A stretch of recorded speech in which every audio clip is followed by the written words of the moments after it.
Welcome back to Reimagine 2020. You might not know it, but this is Yonah Hochhauser underneath this mask. Of course, this is volume number 4. That is Tales of the Crypto for Halloween. You'll probably be watching this on Halloween. And today I'm glad to be joined by Xavier Meegan, who is a blockchain intern at ING, as well as a very, very smart man. Xavier, I'm gonna take this off so I can see you correctly.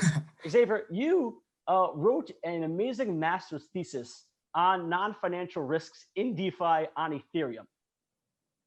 Exactly right. Yeah, thanks for the introduction, Yonah. So as you said, right now I'm working as a blockchain intern at ING, and recently I have completed a Master of FinTech in which I did my thesis based on non-financial risks in DeFi on Ethereum. I was supervised by Massimo Morini, who's the chief economist of Algorand and does some work in credit and rates at Bunker IMI with some previous background in decentralized market infrastructure. So I thought he was a good supervisor to get. And yeah, basically my presentation today will be on my findings, which is a list of 12 non-financial risks in DeFi on Ethereum. Take it away, man. Thank you very much. So basically, as I've said, everyone, thank you today for joining me. I am Xavier Meegan, and this is non-financial risks in DeFi on Ethereum. So just quickly, the topics I will be covering today will be the introduction and a bit of an about into what I've done, a background, then we'll go into a list of risks, some future work, and then a conclusion. I'll try and keep this for as high level as possible. So I'll consider that not everyone here is technical, and there are some quite technical terms in here. So I hope that you can follow along well enough. As I mentioned, my supervisor was Professor Massimo Morini, and just a bit of an introduction and about, so what is DeFi? Well, firstly, DeFi stands for decentralized finance. DeFi is the transformation of traditional financial products into products that operate without an intermediary via smart contracts on a blockchain. So some typical types of DeFi applications that we've seen so far have been lending, stablecoins, decentralized exchanges, derivatives, prediction markets, synthetic assets, insurance, and asset management. So we can see here, for example, lending as a product in DeFi, we can earn about 60% per annum on our deposits, which is far greater than what we can earn in a bank right now, which is really interesting. And you can see here why DeFi has taken off. So it started back in August 2017 with $4 locked up. And when I last grabbed a screenshot of the value locked in DeFi, which is essentially the money or the Ethereum locked in smart contracts based in US dollars, it's grown from $4 in 2017 to now $10.7 billion as of September 26, 2020. And I know now in the last few weeks, it seems to have died down a little bit, but it still always ranges around the 10 billion mark, which is quite incredible considering the exponential growth that it's had in the last 3 years. So one example, like I just mentioned, is lending. So we see here there's 5 popular lending protocols. We've got Compound, Aave, DYDX, Fulcrum, and Nuo. And DAI here is basically a stable coin. It's a synthetic asset on a blockchain, which is a representation of the US dollar. And it's a stable coin that tries to be pegged 1-to-1 with the US dollar. So how it does that is via consensus and governance from the token itself, make a DAO.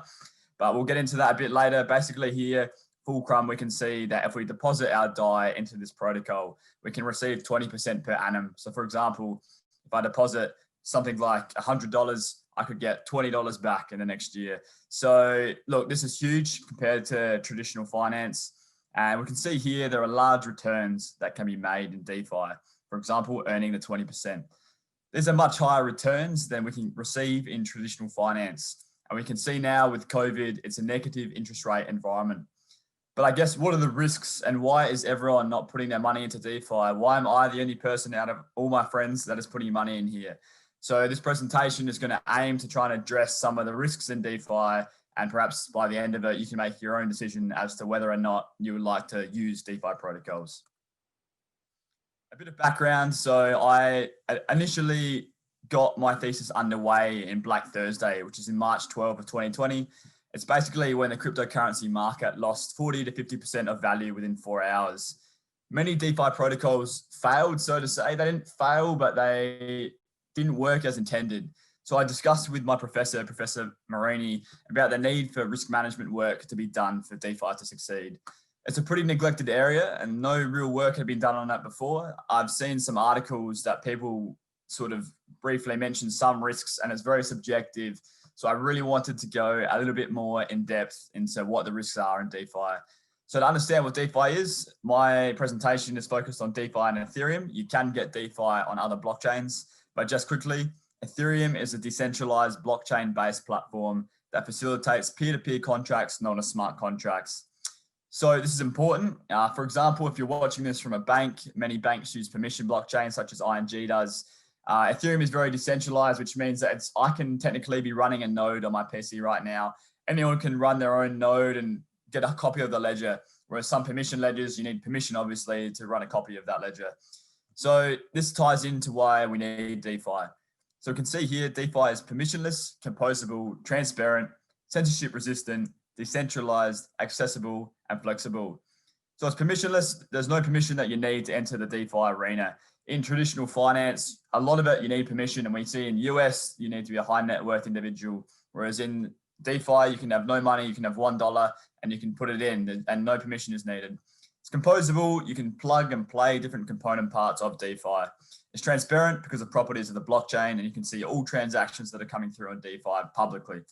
It's censorship resistant because no one can take DeFi down. Ethereum will always run even if governments ban it. It's decentralized, like I said, where everyone can run a node. It's accessible, which is my favorite property because anyone with an internet connection can access DeFi. It's flexible as well because it runs 24/7, whereas traditional markets tend to run between 9 and 5. So what's the difference between DeFi and traditional finance? Well, I guess traditional finance has financial risks and we have many financial risk managers in the real world in finance. But DeFi differs because it also is exposed to market risk and liquidity risk, and these are very important in DeFi. But perhaps some less studied areas is the non-financial risks in DeFi that it is exposed to because of the risk coming from the underlying infrastructure of Ethereum. This image on the right here is just a bit of a glimpse into the DeFi environment. And you can see here, there are many, many protocols that have already been created. And without going too in depth, it's good to understand that the ecosystem is maturing and more products being made every day. So the 12 non-financial risks that I have discovered with my research are mentioned below. So it's scalability risk, smart contract vulnerability risk, oracle risk, design risk, composability risk, centrality risk, economic incentive risk, financial literacy risk, regulatory risk, finality risk, disclosure risk, and the risk of more risks. So I'm going to get right into them right now. So scalability risk is essentially the risk that Ethereum could experience network congestion at any one time, resulting in high gas fees and failed transactions. So the risk here is that there's only a limited amount of transactions that can be added to any one block on a blockchain. And miners have the power of choosing what transactions are input into that block. A miner, naturally with supply and demand, will always choose transactions that have higher fees attached to them, as in transaction fees. And so when the network is congested, they're going to choose the transactions that have been sent with higher fees and put them on the blockchain. But the risk here is that it's very unpredictable in Ethereum. We have no idea when the gas prices, which are the transaction fees that needed to be sent in order for a miner to put a transaction on a blockchain, we have no idea when they're going to skyrocket. So what happens when the price goes down and falls 50% like it does on Black Thursday, and then network congestion gets a lot higher because people are trying to exit their positions. And this is obviously a risk because it's unpredictable and perhaps you want to exit a position and you can't because you're not paying enough gas. And so not only this, there's also a risk here that transaction fees are also creeping up in Ethereum and getting higher every month, as we've seen also with the introduction of DeFi. And this actually deters small players. And this is like traditional finance where only big players win out. For example, I always say, I don't have very much money, so I might put $100 in a DeFi protocol and my reward each month is $3 or $4, which is much bigger than a bank. But if I claim that reward, then I'm going to be paying $4 or $5, even sometimes way more in Ethereum. And so I'm actually losing money by trying to claim my reward. But if you have $1 million and you pay $5, $10 in gas and your reward is $100,000, well, then that's minuscule. And so the big players win here. Just to reiterate, MakerDAO Black Thursday, $8.3 million was lost because of scalability risk. basically what happened here is in MakerDAO, you have liquidators and you have people that open up collateralized debt positions. To open up a collateralized debt position, you need to input a certain amount of Ethereum, which is the collateralization ratio. So if the value of your Ethereum is $150 worth of US, and so they keep it always in US, if it's 150%, if the value of Ethereum drops in terms of USD and it falls below the 150% needed for the collateralization ratio, there's people in the protocol of DeFi called liquidators will liquidate your position, which is a debt position, and they have the right to do so because it's protocol rules. What happened was when the value of Ethereum was dropping really a lot, 40% on Black Thursday, as I mentioned in March, many positions were being liquidated because they weren't reaching the collateralization ratio that they needed in order to maintain a debt position. And the problem here was that they could not maintain it because they couldn't access the protocol fast enough because they weren't paying fees fast enough. Exactly what I was saying before, is unpredictable to know what gas you need to pay. So in essence, two arbitrages, so to say, access this option of liquidation, liquidated Ethereum as collateral. And normally this Ethereum is being bid on and for a fair price because it's competing against other liquidators, but only two liquidators managed to access this auction, essentially bid $0. The auction only lasted for 10 minutes and they got $8.3 million worth of Ethereum for free. Yeah, okay. Can I just hop in real quick? Those two liquidators, they came out sweet. While everyone lost a lot of money on Black Thursday, they came out pretty ahead. Those two liquidators, right? They did, and it's an interesting point, Yonah. So obviously in finance in general, there are always winners and losers. Even if everyone's losing, someone's winning. So yeah. I guess it's unlikely to be winning the situation. But if you are smart and you do, for example, mitigate some of the risks that I will talk about in this presentation, you can definitely be a winner, and you can actually apply a strategy where you are a winner when things go south. So I completely agree. Go ahead. So now I'll get to smart contract vulnerability risk. I've found 6 key vulnerabilities that are quite common in DeFi. And basically we need to know what a smart contract is before we get onto the risk. Smart contracts are pieces of executable code that run on the blockchain to autonomously facilitate, execute, and enforce the predefined terms of an agreement without an intermediary. So the risk here is that an attacker will use a well-known attack vector to exploit the functionality of a smart contract that I just mentioned. There are 6 classic and common vulnerabilities that can be seen in DeFi right now, and those are reentrancy, unhandled exceptions, integer underflow and overflow, transaction ordering dependency, timestamp dependency, and upgradable smart contract vulnerability. So basically, these are all different ways where an attacker can drain funds, how you can lose funds, how funds can be locked, how prices can be manipulated, how timing can be manipulated. It's just pretty much ways of losing funds. And obviously that's what you don't want in DeFi. $60 million is probably the biggest amount of Ethereum that has been taken and drained from a smart contract because of this vulnerability. And that was the DAO back in 2016 because of the reentrancy vulnerability, which I'll talk about right now. So these risks are very technical, so I'll try and keep it on a very high level for people that are non-technical to understand. Basically, the DAO is a smart contract that receives Ethereum. And if you create another contract, which is a proxy contract or an alternative contract, you can try and withdraw from this DAO contract. The DAO then receives your withdrawal and it sends you the Ethereum that you're requesting. For example, it sends you 1 Ethereum. But if the transfer of Ethereum or the send of Ethereum is not in the right order on a smart contract, it will send you Ethereum without updating its own internal state. So for example, if you request 1 Ethereum, it'll send you 1 Ethereum, but then before updating its internal state that it's already sent you 1 Ethereum, it'll keep sending you 1 Ethereum until all of the Ethereum in the smart contract is gone and it's got nothing more to send. That's the simplest way I can say it. And also here, I've got a little quote, which is really good and helps me understand it. So it's like us going to a bank teller and saying, can I withdraw $500? Wait, before that, can I withdraw $500? And before the teller has had the chance to update your user balance, it just continues to give you $500 until it's giving you all the money in the bank. Well, obviously in real life, this doesn't happen because the teller is a human, but smart contracts are programs and they have no idea what they're giving to you. And it's the instructions that you're putting in the code that end up being the ultimatum for what it gives you in funds. So this vulnerability is still quite common. It happened in April this year in DeFi, where $25 million was drained from a smart contract in DeForce.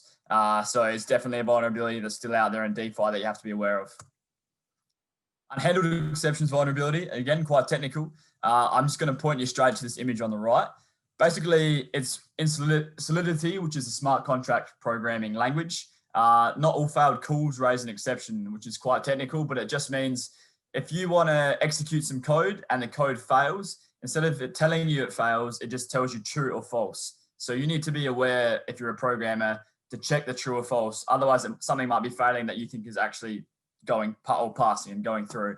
So you can see here on the right, if we go straight down to the last line, account.send and the amount.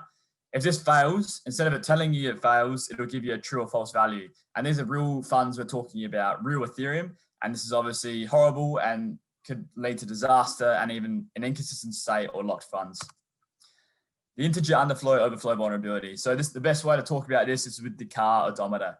So in a car, we have 99999 as the maximum value. And the exact same thing can be said about smart contracts. I will now take you to the image on the right, which is we have an amount, which is 100. If we enter the fee for this amount within this function and make it 110, well, the amount should now go to -10. And if we send this amount to someone else, they should be receiving -10. But instead of receiving -10, they will now be receiving 99 because there's no negative numbers in these integers, basically. And obviously in Ethereum, if you want to be receiving negative, you want to be taking money, but you're giving all your money instead, which is a classic vulnerability. Transaction ordering dependency vulnerability is also known as front running.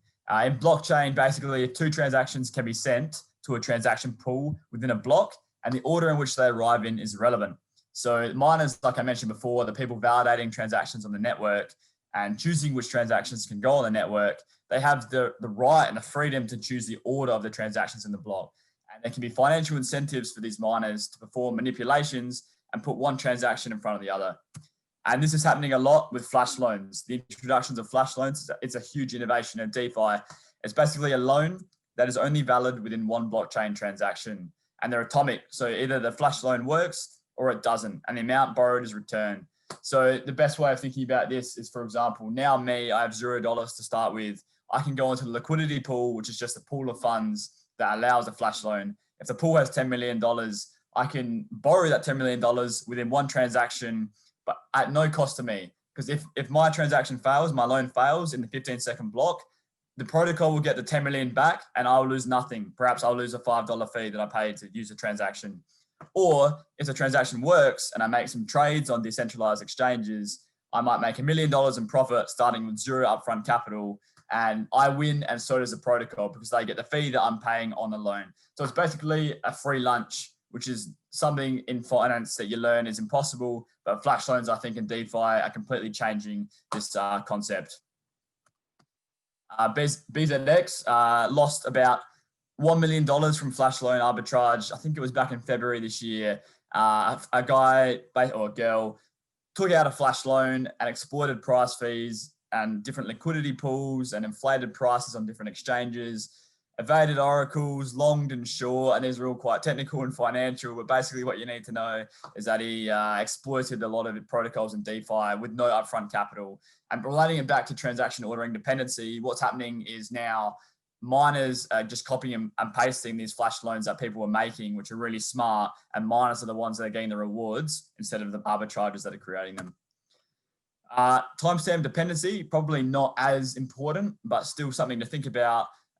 If a smart contract uses block timestamp or now in a function as a source of randomness or to validate a transaction, for example, a money transfer, the timing can vary less than 15 seconds and you can be vulnerable to time manipulation by malicious miners. So I guess what this means is that you don't want the time window to be longer than 15 seconds, and miners have the option of choosing the timestamp of the block they're putting on the blockchain. And if there are financial incentives to put a block at a certain time, which there isn't often, but they can be, I guess, it destroys the whole functionality of how this DeFi protocol should work. So what is important to know, though, is some popular Ethereum clients, which is how you run your own node, reject putting blocks in timestamps that are greater than 15 seconds. So this is how they mitigate the risk. So this risk is probably not as important because it's being well mitigated. But this risk is probably the most important risk, I think, in smart contracts on DeFi.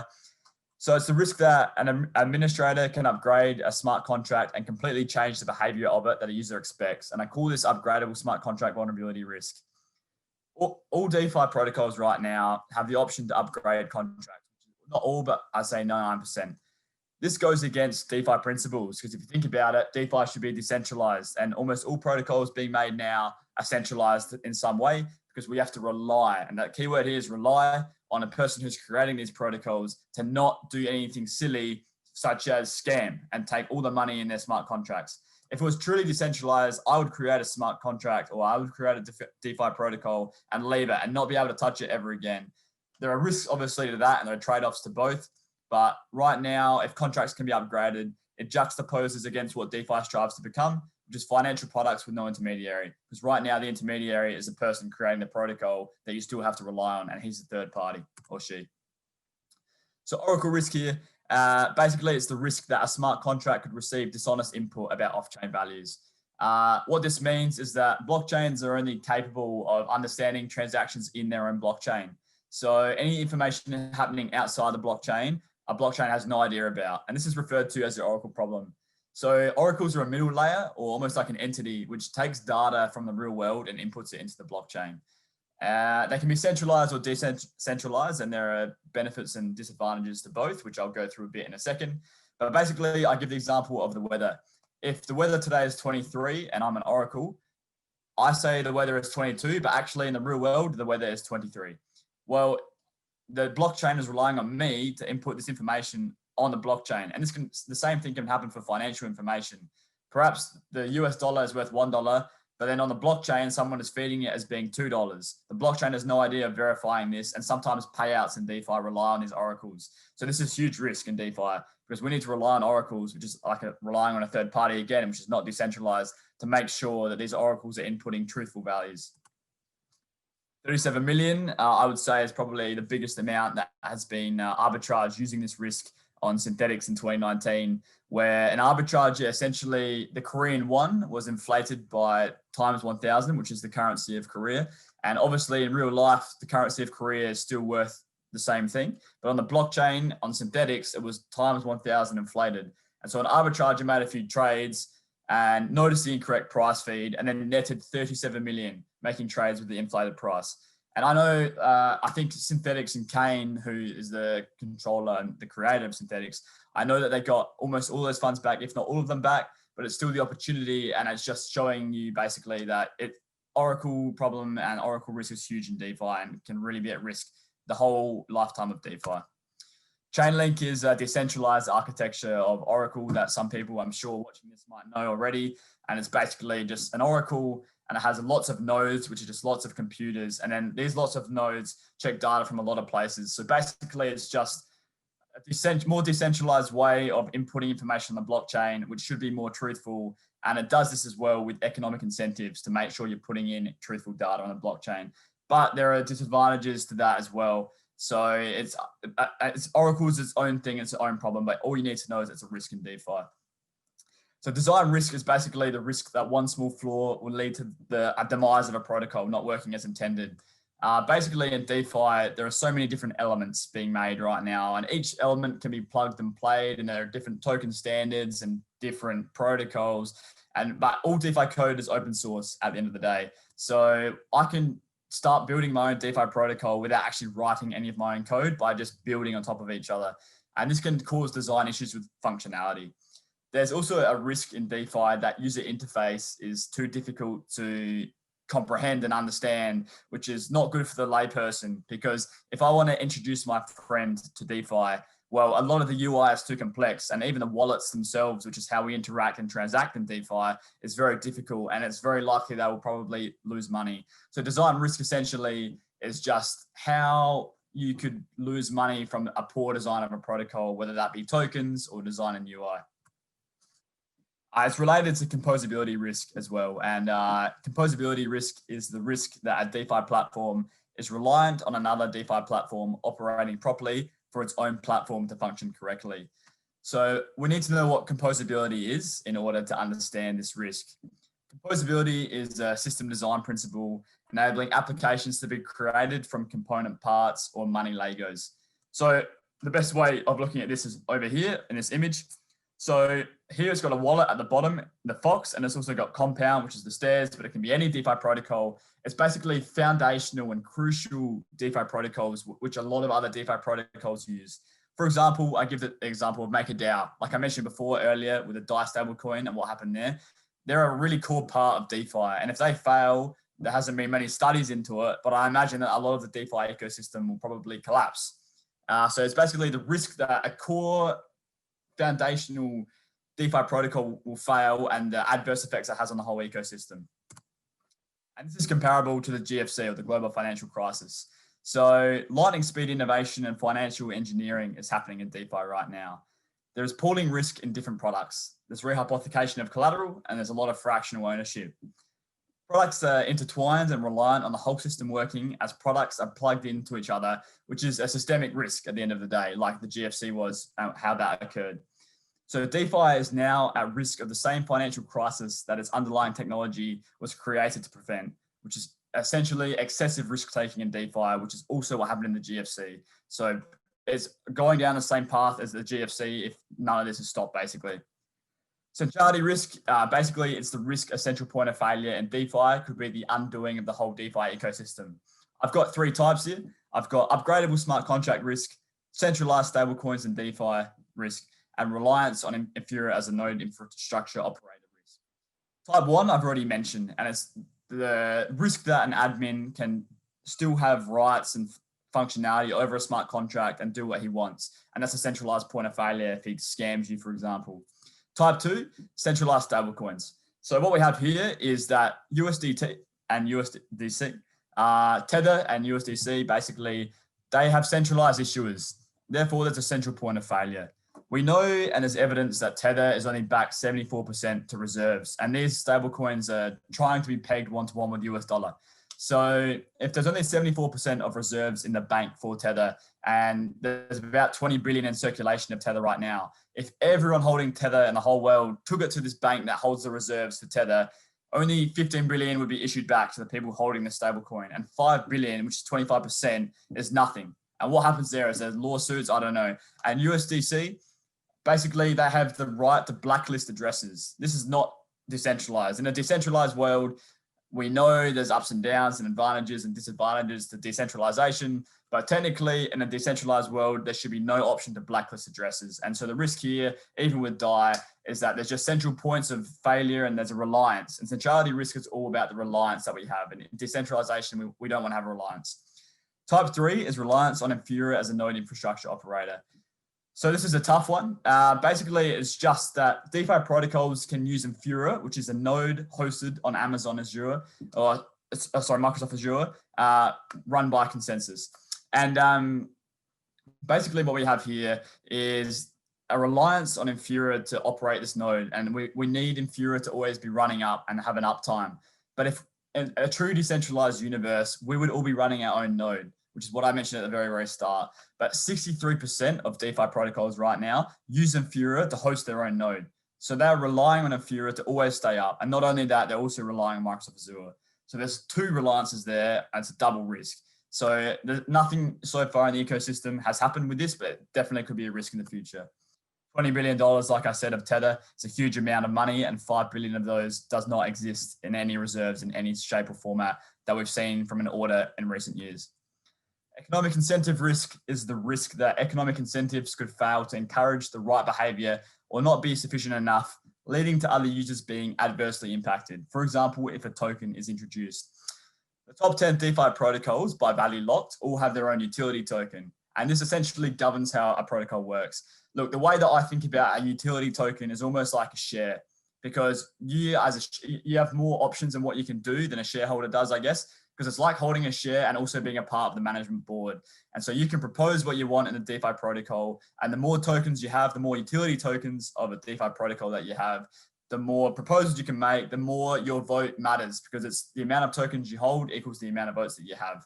This is like in stocks as well, where the amount of stocks you have is also the amount of votes that you have.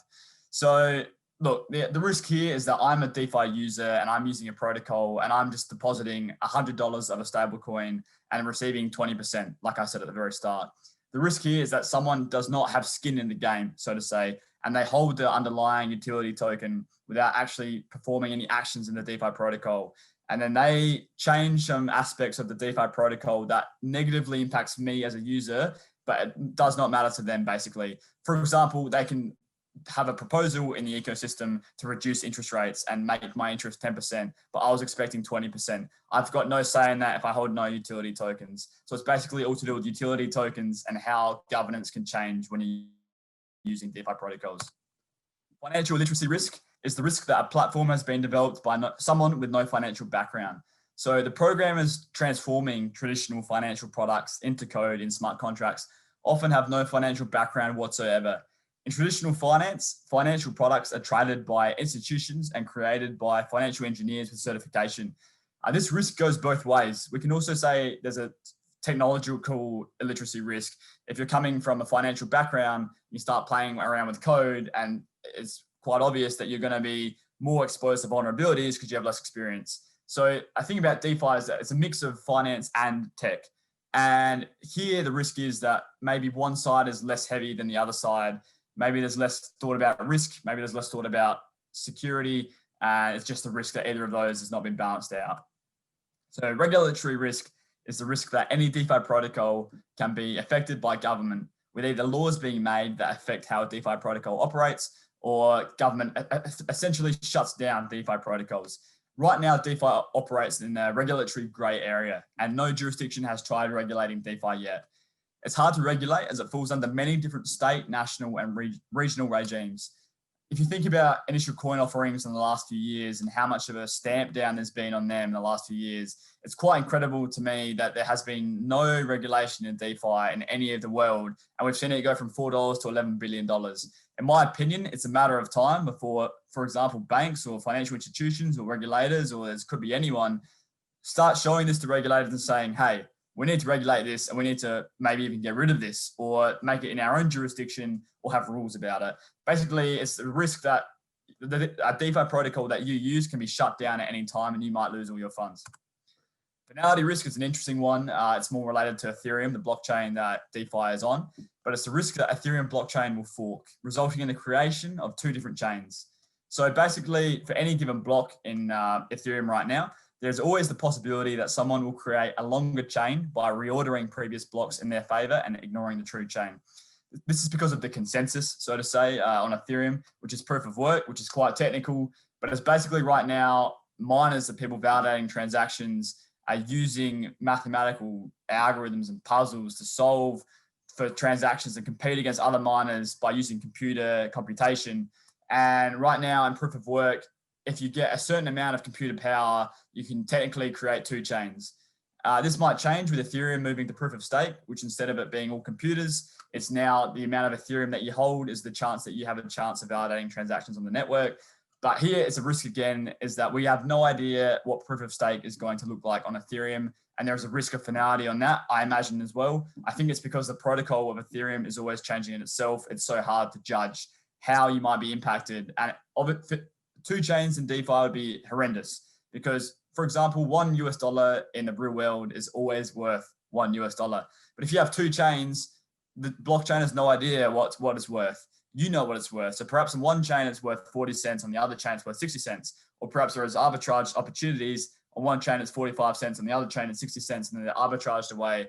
But in reality, none of us have any idea what would happen. And when the DAO was hacked from a vulnerability risk that I mentioned before, there was almost a fork. And in reality, decentralized blockchains always have the risk of forking. So it's a bit horrible for DeFi, and it's just a risk of always happening. Disclosure risk is the risk that a DeFi protocol has not disclosed all risks of their platform. DeFi protocols might not disclose results of audit reports, and DeFi protocols might not properly disclose what auditing has been done and on what level. So basically here, if you're a DeFi protocol, what is my incentive to disclose to you as a user that there has been bugs in my smart contracts? There's no incentive at all, but there is a lot of incentive to just push my product out there and receive millions of dollars in funding in Ethereum without telling my users what the bug is, because there's no rules, there's no accountability in DeFi, and that's a crucial part of why this is a risk. Finally, the last risk that I'll mention today is the risk of more risks. And this is basically the fact that there is always a chance that there could be more risks that could be found out in the DeFi ecosystem that have not yet been accounted for, especially non-financial, as I mentioned today. New financial risks, new financial products equal new financial risks. Using DeFi comes with traditional financial risks that I've mentioned, market risk, credit risk, etc. But it also comes with completely new types of blockchain-specific risks, which are non-financial risks that might not yet have been found. So this concludes my discussion today of all the risks. I've got some ideas for future work about what could be done. For example, a more quantitative perspective using numbers, seeing how stress testing, I guess, and Gauntlet does this very well right now. A very interesting mitigation of some of the risks that I've mentioned today. Also, perhaps some new risk management tools could be created from some of the risks that I mentioned today, and perhaps also an evaluation of current risk mitigation tools available today, such as the insurance protocols or the credit default swap protocols or whatever is out there that helps an investor mitigate some of these risks. So in conclusion, I presented what I thought to be the 12 most important non-financial risks in Ethereum and DeFi right now. And I've tried to provide some sort of framework for understanding the risks inherent in the DeFi ecosystem, which can hopefully assist a DeFi investor to make more informed decisions regarding investment and risk management strategies. Thank you very much. I can be reached on the following emails if anyone is interested basically in reaching out to me, also on LinkedIn. And I now, as Yonah has said, I'm working at ING as a blockchain intern. So I have, banks are not unaware of DeFi and not unaware of what's going on. So basically, it's really an opportunity for me to, I guess, show the bank, and there's no way that DeFi will be adopted unless risks are managed properly. Banks are looking into DeFi. It's a very cool area of finance, but risks need to be managed first. And that's why I have a very big interest in this. And I hope that some of you enjoyed and learned something from this presentation. So thank you, Jonah, very much for listening yourself as well. Well, Xavier, that was really wonderful. I know I learned a lot, even though I do follow the space. You brought up some interesting points that I just never thought about. But I have a couple of questions for you, on this wonderful work, wonderful presentation. You mentioned at the beginning that, especially right now in this world we're living in with essentially negative interest rates, you could find pretty great returns in DeFi, 20% APYs. At some point, there was like 100% APYs. We recognize that there's a lot of risks, but isn't the high risks here what's causing the availability for the high rewards as well? Isn't there a connection between the high risk, high reward? Yeah, it's a great question. And in traditional financial theory, as anyone watching this might know, we have the risk reward trade-off. And it's really interesting in DeFi because it's more about supply and demand. So if I didn't mention it in the presentation, but these lending protocols, if they're offering 20%, it means that there's a lot more people wanting to borrow money than people wanting to lend money. Whereas we know in traditional finance, it's all to do with the central bank. And the commercial bank relay these rates onto people putting deposits in the bank. But in DeFi, because there's no intermediary, there is no bank, there is no central bank. So in DeFi, we just have pure supply and demand. If there's much more supply or there's much more demand of people trying to borrow money, that's what causes rates in DeFi to escalate. And so in answer to your question, I think not really, because actually you would think if a protocol is less likely to be hacked, there'd be more people wanting to borrow money in that protocol, which means that there'll be a better interest rate that you can get on your deposits. So it could actually be considered the reverse of traditional finance, where the better rates that you get, for example, in lending protocols, it could actually be a sign that it might be stronger than other DeFi protocols. And that's why there is more demand, and that's why there is higher interest rates. Mm-hmm. And, you mentioned flash loans, and that's something that's always really interested to me in DeFi, because it seems like what we've seen from DeFi up until now has kind of been taking traditional centralized financial products and making them decentralized, which is nice. You are getting rid of that centralized risk and making it more accessible. But most of them could be done for the most part in a centralized way. But flash loans, like you mentioned, is something pretty unique to DeFi. Is that really where the promise of DeFi stands? Is these unique products that can't be done in regular centralized finance? Well, I think Personally, I think flash loans are the best invention that DeFi has had so far. I know that there will be many more innovations coming out in DeFi, and that's also why I did this presentation, because there's so much innovation in DeFi that it's move fast and break things right now. But what's different in tech compared to DeFi is that this is real money that we're losing. In tech, they're just bugs that you can fix straight away, but everything on the blockchain is immutable. And so we need to be careful about what we're putting on the blockchain to make sure people don't lose funds. But in terms of flash loans, I think, it's crazy. And I can really imagine banks in the future, in some perspective, using flash loans. I don't know if it will be on Ethereum. I don't know if they'll create their own blockchains. But flash loans, like I said in my presentation, is a free lunch, because you have no risk of losing money, the protocol or the person borrowing the money, but you have a lot of opportunity and chance of making a lot of money. And so, look, I've got my own sort of thinking for potentially how banks could use it in the future, but especially with borrowing from other banks. I don't know, maybe instead of the flash loan being 15 seconds, the flash loan might be 24 hours. I think you can definitely extend the flash loan. It doesn't necessarily have to be on Ethereum. And you could create your own blockchain where blocks are every 24 hours, for example, and the flash loan lasts for that 24 hours. But I think flash loans, you're exactly right. I think there's so much opportunity for it, and we haven't even begun. We've seen it in decentralized finance, but I think we're not very far away from seeing it also in traditional finance.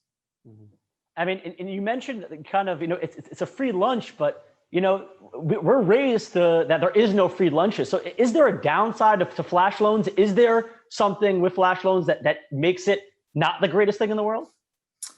Well, I mean, from a protocol perspective, yes, because it's you need to make sure that you are trying to, or you have the best security practices in place, because if you don't, it's going to be, there's a lot of arbitrages out there in finance and also in DeFi, and they're looking for protocols that are coming up every day that they can essentially borrow money, especially decentralized exchanges.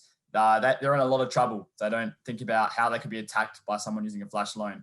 For example, if you have bad oracles, which is a classic one that this happened to BZX a few times, it's going to expose you a lot to flash loans, because flash loans can borrow and lend on different platforms. But if the price changes on these platforms, which it should always be the same, then the whatever platform that's changing too much is going to be burnt. So flash loans are great for arbitrages, great for people wanting to make trades and make a profit, but they really make it tough for DeFi protocols that don't have the best security practices, for example, the best oracles in place. And so I would say that flash loans don't always benefit the protocols themselves. And, this is a Halloween themed conference, even though, we are talking about pretty technical stuff here, but, it is called Tales from the Crypto. What is the scariest crypto related story that you have? Scariest crypto related story. That's a tough question. Look, I think one time in DeFi, we call it a rug pull, which means that it's a good term for anyone watching. It means that you put your money into a smart contract, and essentially the risk that I talked about, there's an administrator that has the right to functionality. He basically took all the money, all the liquidity in the smart contract because he had the right to do that. And so, I lost some money there, which was stupid of me because it was a highly risky smart contract. But I don't think it gets much scarier in crypto than losing all your money. So that's probably my biggest fail. Yeah. Well, I mean, I think your presentation was perfect for Halloween. I mean, you gave 12 reasons to be scared and 12 really good reasons. But this is your master thesis. You've looked into this greatly, and you started off with saying, how come all my friends aren't investing in DeFi if I see it's so great? And after you assess all the risks, you've looked into them. Where do you fall now? Now, once you've educated yourself and you truly understand the risks involved, are you still trading in DeFi? Is it still worth the risks? Yes, I'm definitely still trading in DeFi. I'm huge in DeFi. I love it. There's a few of my favorites. I'm not sure if I'll mention now, but look, I think the top DeFi protocols are awesome. There's Aave, there's Compound, there's Wi-Fi. There's just really, they're incredible, and there's taken a bit of a downturn right now. But I think especially protocols like Aave, I know have their own risk and compliance team. And this is a great step in adoption for DeFi. If DeFi protocols are really thinking about how to mitigate some of these risks, and it's coming, it's just that innovation's moving so fast that sometimes the resources aren't there to think about them. But as DeFi protocols mature, like Aave, they can then afford the risk and compliance people, and they can afford more security people creating the smart contracts. So in short, yes, I'm definitely still using these. It's risky, DeFi, and depending on your risk appetite, it just depends where you want to put your money. For example, I don't necessarily use lending protocols, but I do buy governance token of these lending protocols because I see DeFi utility tokens as basically the first time ever in cryptocurrency where you might have the right to future profits of this company or future rights to the assets, for example. We don't really know how it's going to work, but in Wi-Fi, I know they have something where the revenue and the fees that they earn can be distributed to people that hold the native token. So yeah, I think I'm definitely still investing in DeFi. I think many other people are still investing in DeFi, even though the market has sort of stabilized a little bit. I don't think there's much stopping DeFi unless something happens like the GFC, which I mentioned in here, which just brings the whole system down. Mm-hmm. And you mentioned this utility token or governance token or however you want to call it at this point.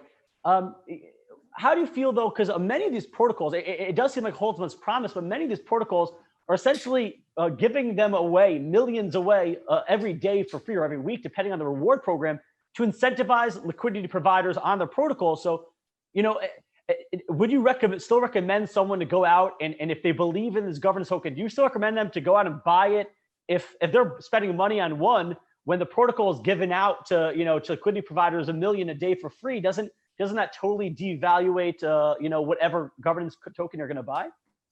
Yep, exactly. And you're very well informed on the matter. That's a great explanation of exactly what can happen. I guess I can give a small example of one I've invested in recently that I still am invested in, called Pickle Finance. I'm not sure if anyone on here will know about it, but this is one that is quite decentralized. And basically the program you're talking about, they incentivize liquidity and at the same time give tokens to these people giving liquidity. But if you think about it, like what I said at the start, I'm someone with not a lot of money. I'm a small player. If I put $100 of liquidity into this pool of $1 million of liquidity, I'm going to be receiving 0.01% of the rewards. That's probably about $10 of a week or however much you can claim the rewards.